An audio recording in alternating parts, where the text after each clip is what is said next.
स्थानिक पातळीवर मनसे पदाधिकाऱ्यांशी संवाद साधून समन्वय ठेवा। दोन्ही पक्षांच्या आढावा बैठका घ्या। उद्धव ठाकरेंच्या पदाधिकाऱ्यांना सूचना।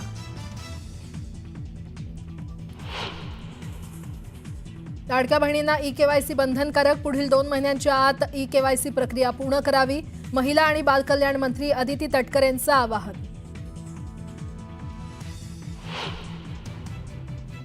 देवेंद्र फडणवीसांच्या आदेशाशिवाय पोलीस अधिकारी लाठीचार्ज करू शकत नाहीत। छगन भुजबळांच्या अंतरवाली प्रकरणातील आरोपावरून रोहित पवारांचं प्रत्युत्तर, तर भुजबळांचा अभ्यास कच्चा असल्याचा लगावला टोला।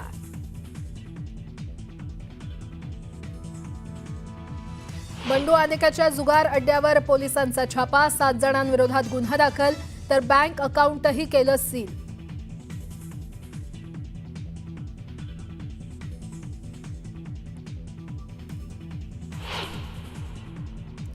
मोठं युद्ध करून देशाच्या विकासाला थांबवलं नाही। दहशतवादी हल्ल्याला चोख प्रत्युत्तर दिलं।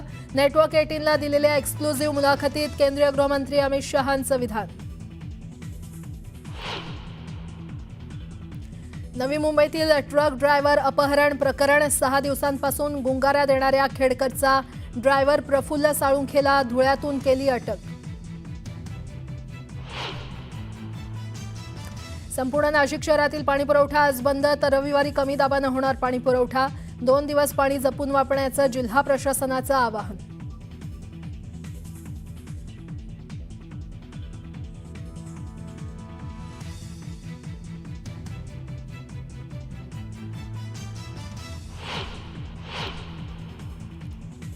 मुंबई अहमदाबाद बुलेट ट्रेन प्रकल्पात घणसोली आणि शिळफाटा दरम्यानचा मार्ग सज्ज। केंद्रीय रेल्वे मंत्री अश्विनी वैष्णव राहणार उपस्थित।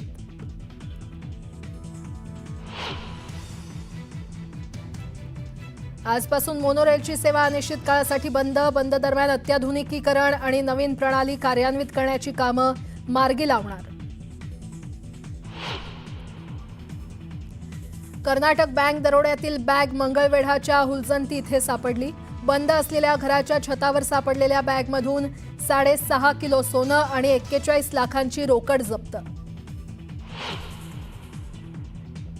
युद्धबंदीच्या भूमिकेपासून माओवादी संघटनांमध्ये मतभेद। 2 दिवसाआधीची भूपती याची भूमिका चुकीची। पुन्हा नवं परिपत्रक काढत भूमिका स्पष्ट। आणि जम्मू काश्मीरच्या डोडामध्ये सैन्य दल आणि दहशतवाद्यांमध्ये चकमक। 2 ते 3 दहशतवाद्यांना घेरल्याची माहिती। सैन्य दलाचं सर्च ऑपरेशन सुरू।